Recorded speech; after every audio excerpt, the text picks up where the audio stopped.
Hello Stargazers, Bryan Colter here, Evolutionary Astrologer, for your horoscope report for the upcoming Pisces new moon that happens on March 13th. And although that's the specific day, the energy as I describe it will continue to unfold over the next couple weeks. And this is arguably the most Piscean time of the entire year, because we also have two other planets in this sign right next to the sun and moon, forming what's called a four-planet stellium. We also have, besides the sun and moon, we have Venus in Pisces, and last but certainly not least, we have Neptune in Pisces. Neptune is said to be the modern ruler of this sign. Whenever a planet's in its own sign, its archetypal field is maximized. And this is one of my favorite moon events, whether it's full moon or new moon, of the entire year. I am a bit biased because I do have Neptune conjunct the sun in my birth chart, so I very much resonate with these energies. But it really is a beautiful new moon with a beautiful intention. And describing what I mean, what it means, will be part of it. But we want to transcend just the descriptive form of astrology, what does it mean, into what do we do with it? And why is it happening here? What is the evolutionary intention? And how can we tap into this Piscean jet stream to put our personal growth and evolution into hyperdrive? For starters, Pisces is a water sign. And all the water signs, whether it's Cancer, Scorpio, or Pisces, it's always about the inner life, the enriching our inner life. That includes our emotional world, but it also includes our soul energy. It's our subjective reality. And with Pisces specifically, it is the ultimate intention, evolutionary intention, is to raise our consciousness. It's the sign of spirituality, if you will. It's the sign of meditation. The three archetypes I like to use for Pisces is the mystic, the dreamer, and the poet. It's very much a visionary time. It's a creative, imaginative time.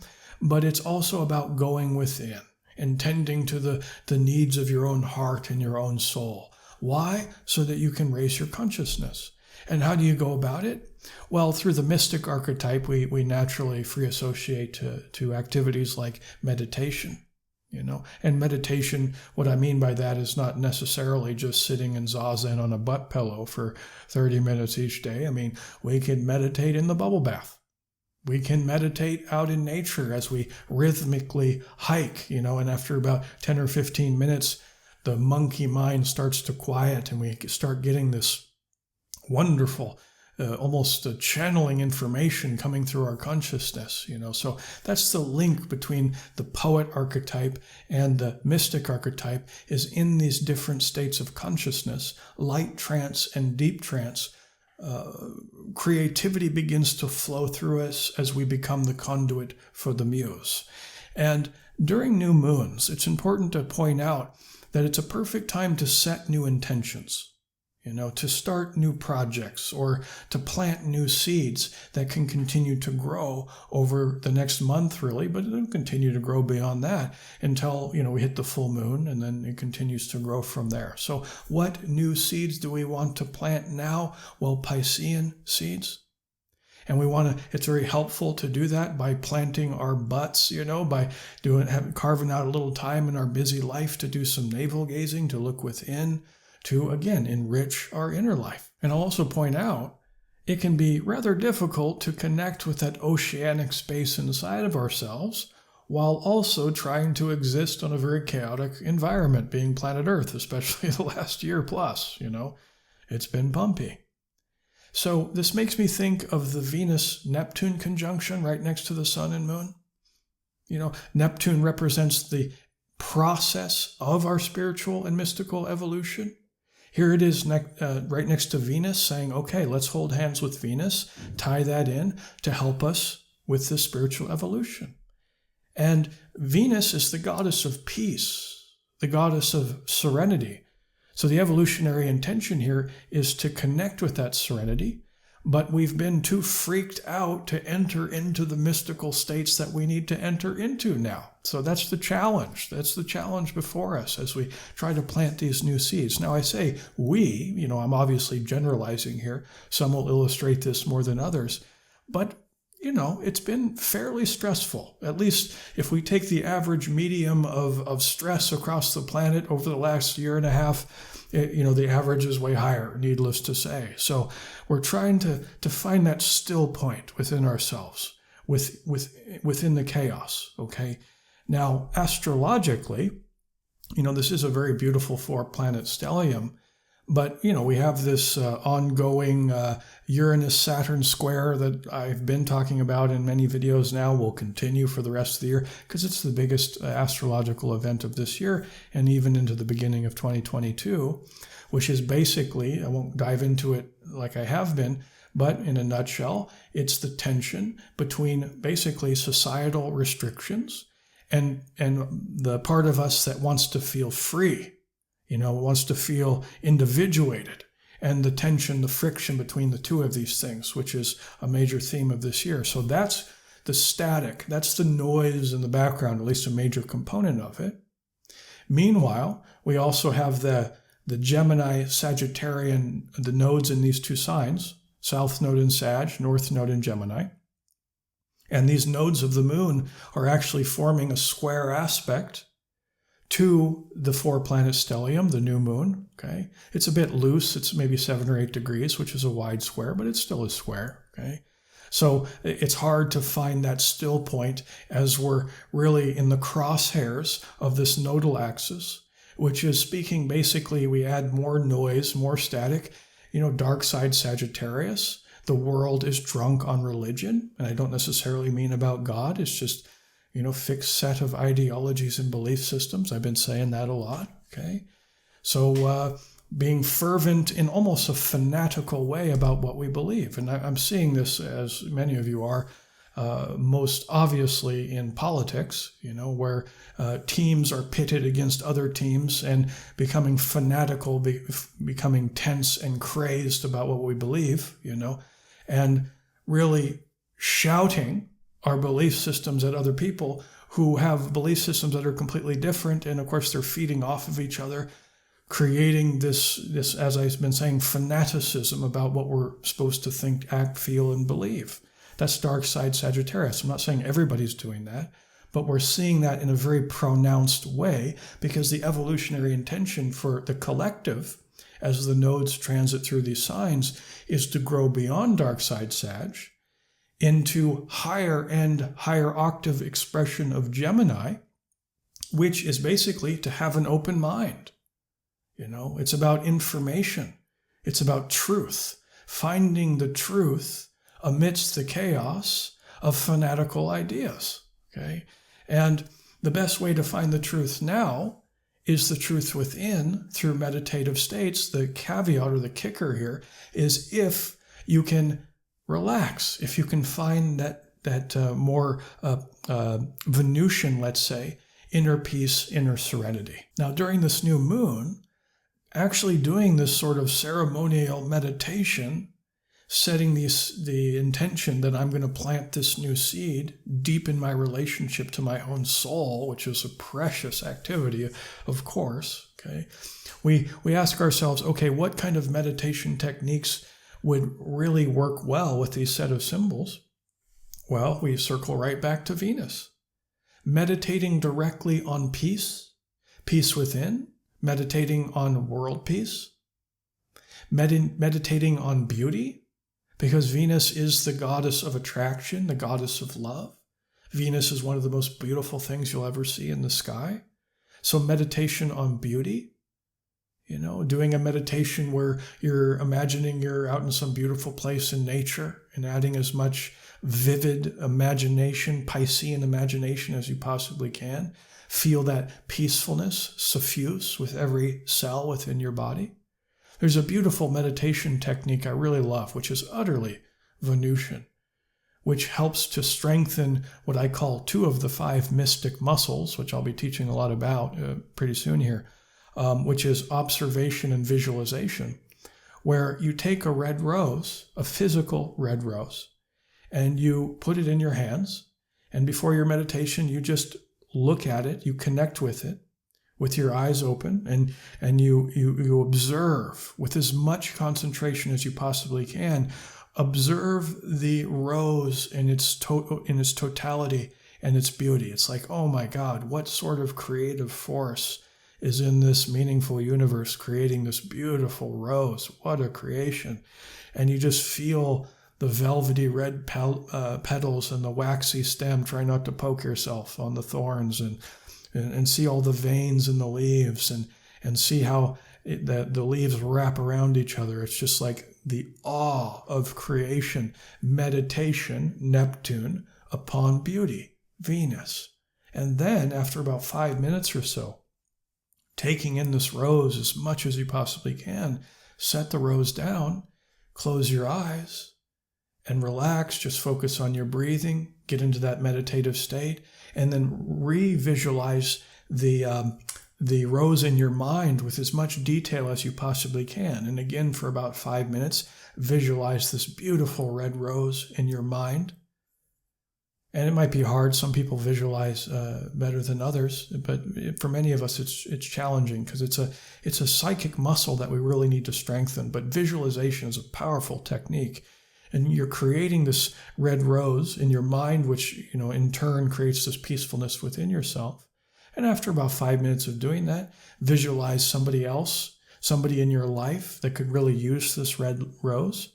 It can be anybody that needs some love, some attention. It can also be one of your enemies too, and offer them this peace offering, this red rose. It's a beautiful meditation, and it's an utterly Venusian one. Now, when we talk about planting new seeds, this can go beyond meditation, but it's always about connecting within. That's water signs. So just think in that direction, okay, that inward direction, self-exploration. But another way, here we have Pisces, the sign of the poet, one of the most imaginative signs in the zodiac. Vivid imagination Piscean people have. And then we also tie in the creative vector with Venus, the goddess of the arts, maybe starting some artistic project that you've been thinking about, But even if it's not some new project, also meditation through creation. There's famous artists throughout history that talk about the beautiful works of art that they create is not their own. They describe it as almost they're channeling this artistic expression through them. So I love the connection between the mystic archetype and the artist archetype. In actuality, I think all artists are mystics, even if they're some atheist existentialist poet from France, who may not believe that. I believe he is a mystic, because where does inspiration come from? Where do these light bulb moments come from? So during this new moon, look for the inspiration, look for those light bulbs, which you can receive primarily through meditative states. So whatever, there's thousands of forms of meditation. How do you talk to God is very personal to you. Whatever it is for you, this is a perfect time to focus on that as you plant these new seeds. Another layer with Venus is it's a relationship planet. Venus, the goddess of love. So this is a time to more deeply connect with your spiritual tribe, or go a layer deeper in terms of, soul connections with a few precious people in your life. Now, this is all tying into this overarching evolutionary intention of spiritual evolution, raising the consciousness of the collective, okay, as Neptune moves through the sign of Pisces, its own sign, from 2012 to 2025. And this is a precious opportunity, okay, because humanity, it's like we are accelerating much, much faster. The vibration is a lot higher. The veils between higher dimensions and this one is a bit thinner, okay? That's what happens during Neptune in Pisces. It's almost like a mini spiritual renaissance we're experiencing. The last time Neptune was in Pisces was right around 1850 to 1862, somewhere in there. Neptune spends about 13 years in a given sign.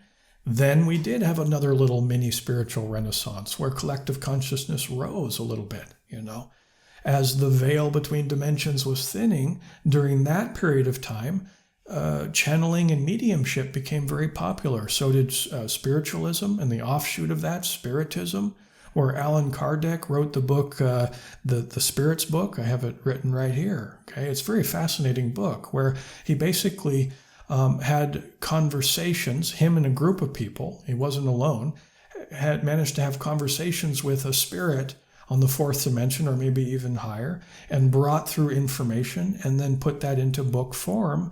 And that's a very popular book. It's even, Spiritism is even practiced today, mainly in some cultures in Europe and especially in Brazil. Those are where it's still most popular.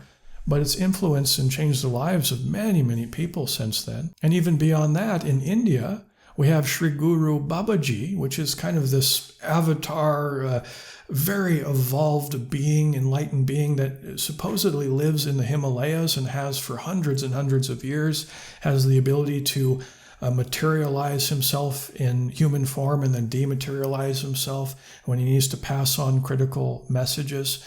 From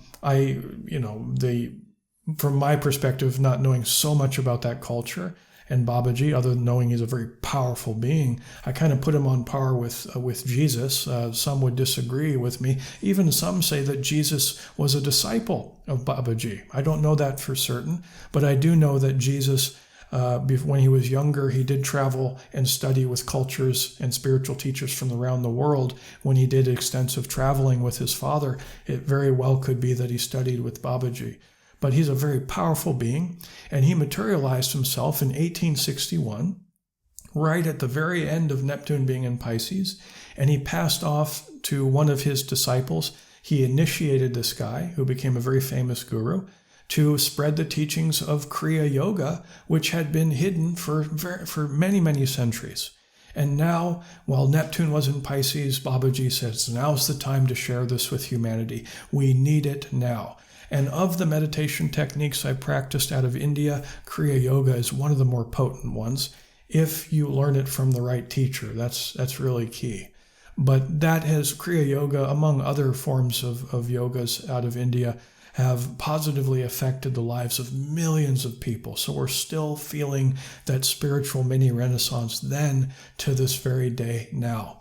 And we're in it now, all the way up in 2025.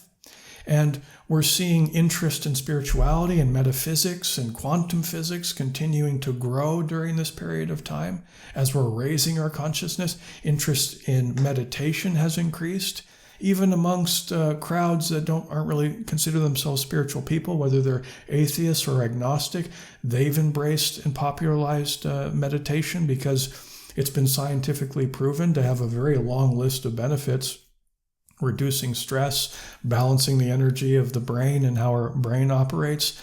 Even if you ignore all the, higher dimension of realities, connection to the soul, God, all that stuff, which is the cool stuff, but even if you ignore all that, the benefits are endless. So that's becoming popular. It's like apps, phone apps like Headspace. It's like millions of people are meditating, way more than ever before. It's pretty exciting.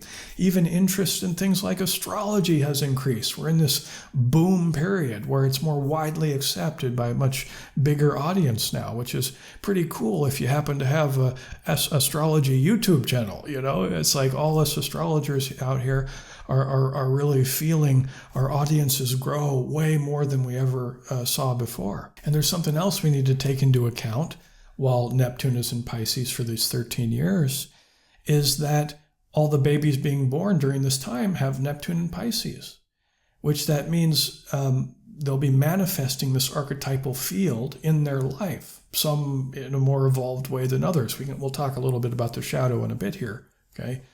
But what that means is, I believe there's incredibly enlightened beings at a very high level of consciousness being born onto this planet in every culture around the world to come to help us to reach a whole new level of enlightenment, if you will, as we advance into this Aquarian age. And not all of these evolved beings are going to become spiritual teachers, okay? I'm sure many of them will. But they will be in a lot of different arenas and sectors of life. This makes me think of, just kind of riffing on this very Piscean energy here. I've mentioned her before in a couple of videos ago, Dolores Cannon. She's no longer with us, but she was a professional hypnotherapist, and she discovered very interesting information about the cosmos through guiding people into deep trance and talking to their superconscious mind. And she once stumbled upon a connection with and had many conversations with the soul of Nostradamus, actually as he was incarnated in that lifetime in the 1500s as the prophet in France. And what they did, they had a lot of conversations together through this third party who was, in the deep trance and meditation, or hypnotized. And Nostradamus was very urgently wanting to talk to her so that he could decode all his prophecies, which are very cryptic. And everybody who tries to decode Nostradamus's prophecies, they all get it wrong. And in Dolores Cannon's books where she writes about these conversations, Nostradamus continually laughs and giggles about all these people trying to figure out his riddles, basically. He had to keep it very cryptic like that. Otherwise, he probably would have been burned at the stake because of the religious values at that time in France. So he had to be very secretive about these prophecies. But they painstakingly went through all of them and decoded them. And in a few of them, he talks about in the distant future, which was distant to him, but I believe is in this century, that we have this, I don't know what he called it, some sort of great engineer, great inventor that helps us become this interplanetary species. I'm not talking about Elon Musk here. Elon Musk is a very smart guy and he's doing some wonderful things. But what he's doing is child's play compared to what this guy's describing. Is going to be this, technological guru, if you will, that will come up with all these amazing inventions that will help us, explore space, basically. And I believe, I could totally be wrong about this, but I believe he's going to be born during this period. He might already be on Earth now. If not, he'll be born in the next few years, I think. And he will be an evolved being, but he won't be a spiritual teacher. He'll just be helping us, doing his part in his own way, kind of a Nikola Tesla on steroids, or a Tesla 2.0, bringing us to a whole new level. So exciting times are down the pike. The question becomes, do we want to work with this Piscean Neptunian energy now, all the way until 2025? Or do you want it to just run through us haphazardly? The shadow side of Neptune and Pisces is a variety of things. One of them's addiction. We're seeing addiction really go up, especially over the last year as people have been utterly miserable. But, here we are in this Aquarian age, this age of information, the age of the smartphone. I think the smartphone came out in 2008 or something like that. Then Neptune entered Pisces. People are just drunk on their cell phones. They can't peel themselves from them. So that's a form of escape, a form of addiction. Shadow side Neptune. Another one is delusion. So we're experiencing a lot of the dark side of Neptune and Pisces, but we're also experiencing a lot of the high-end expression of it. And that is basically raising our consciousness. I keep saying it over and over again. And the best way to leverage Neptune is through meditation, is through divination, is through prayer work, finding that sanctuary within your house where you can have some private time. I actually did a session with a client the other day where we were in her prayer room, which happened to be her closet, which I thought was hilarious because here she is, a mom, she's got kids and a husband, a very busy house, and that's the only place in her house where she can find that solitude, where she can enter that quiet time and go within. Of course, she's surrounded by, clothes and ties and stuff, but it's just pretty funny. So it's like asking ourselves the question, where can I plant new seeds? Where can I allow myself to go within, be the eye within the storm, amidst the chaos, the tension of the Saturn-Uranus square, the tension of all these fanatical ideas as we try to find the truth. The truth you're going to find right now is within. A lot of that will flower and take form in some sort of creative outlet or deeper spiritual connections with other people you love. So the more you have that meditation time and the more you allow yourself to pop a squat and commune with the divine, the better off you'll be, okay? And you have a higher potential to do that now as the veils are actually quite thin, especially during that new moon. And that's the core evolutionary intention, with the goal being to expand our consciousness. And I find it's really fitting here to end with a very brief prayer. This is a prayer that I like to use before all of my meditations because I find it kind of cleanses my spirit before I do the deep inner work. And I'll share it with you here. If you have your own prayer that you like to use, I recommend you do that along with me. Absolute, infinite beingness, God, everlasting life, love and mercy, manifesting yourself in yourself as your total wisdom and almightiness. Enlighten our minds to know that you're the truth, and cleanse our hearts to reflect your love back towards you and all other beings. Amen.